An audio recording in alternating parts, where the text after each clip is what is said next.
I reminded my brother that his son stopped breathing because of him. We were having family dinner at my brother's house when my 4-year-old daughter Kara just stopped talking mid-sentence. Her eyes rolled back and she fell off her chair onto the floor. Her whole body went stiff and then started jerking. I dropped to my knees next to her and pulled the chairs away. Someone call 911 right now. My brother's wife called 911 and my brother Gerald ran over. Oh my god, what's happening? Kara's arms and legs were twitching and her jaw was clenched tight. She's having a seizure. I need to time it. I pulled out my phone and started the timer. Gerald knelt down. We need to stop it. Hold her down. No, don't touch her. He reached for Kara's shoulders. She's going to hurt herself. I pushed his hands away hard. You can't restrain someone during a seizure. Gerald looked panicked. We have to do something. We are. We're keeping her safe and timing it. I turned Kara onto her side so she wouldn't choke if she threw up. What are you doing? She needs to be flat. No, she needs to be in the recovery position to keep her airway clear. Gerald grabbed Kara's arm and tried to flip her onto her back. I shoved him so hard he fell backwards. Don't touch her! He got back up. We need to hold her still. Restraining her can hurt her. Let her body do what it needs to do. Gerald pulled his wallet out and knelt back down. Move out of the way. He tried to force the leather wallet between Kara's teeth. I grabbed his wrist and twisted it until he dropped the wallet. Are you insane? You can't put anything in her mouth. She's going to swallow her tongue. That's a myth. Putting something in her mouth can break her teeth or block her airway. Gerald tried to reach for Kara's face again, and I had to physically tackle him away from her. Stop it! You're going to kill her! Kara's jerking was starting to slow down. Gerald pulled out his phone and started filming me. I'm documenting this. You're neglecting her, and I'm calling CPS. Put that away. No. When she has brain damage from this, everyone needs to see that you just sat there like a coward and watched your daughter convulse. The seizure stopped after about 90 seconds. Kara's body went limp, and her eyes were half open but unfocused. Kara, baby, can you hear me? She didn't respond. She was breathing but completely out of it. The ambulance pulled up and paramedics rushed in. One of them knelt next to Kara. What happened? It was her first seizure. It lasted for about 90 seconds. I positioned her on her side and kept the area clear. It stopped about 30 seconds ago. The paramedic checked her vitals. Good job. You did everything right. Gerald stepped forward with his phone still recording. He didn't try to stop the seizure. He just let it happen. He assaulted me when I tried to help. He held up his wrist. Sir, you can't stop a seizure. You protect the person and let it run its course. But I learned in class you put something in their mouth so they don't choke. That's outdated and dangerous information. You can cause serious injuries by doing that. Gerald's face went red. So you're saying he was right to assault me? I'm saying he was protecting his daughter from harm. Step back. They loaded Kara onto a stretcher. At the hospital, they ran tests and said Kara was stable. The doctor came in and said, she's doing well. You handled the seizure perfectly. I started crying with relief. Gerald walked into the room. Thank God she's okay despite you doing absolutely nothing. I stared at him. What are you talking about? The doctor just said I did everything perfectly. The doctor has to say that for legal reasons, but I know what I saw. He crossed his arms. Honestly, I think this is why Kara's mom left you. You can't do anything right. You should let her mom take her since you are obviously not good enough to be a single father. I finally lost it. You know what, Gerald? At least I didn't pin my daughter down until she stopped breathing. Gerald's face drained of all color. Don't you dare bring up Liam. Why not? You've spent 2 hours telling me I'm a crappy father when I saved my daughter's life. Liam died from his seizure disorder. Liam died because you held him down so hard during a seizure that you restricted his breathing and he suffocated. Gerald was shaking, but I kept going. You tried to do to Kara exactly what killed Liam. You learned absolutely nothing from watching him die. Gerald grabbed his jacket and walked out. I haven't spoken to him since.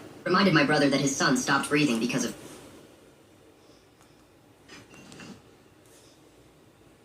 My doctor said they can never know we messed up his surgery in Spanish. He had no idea.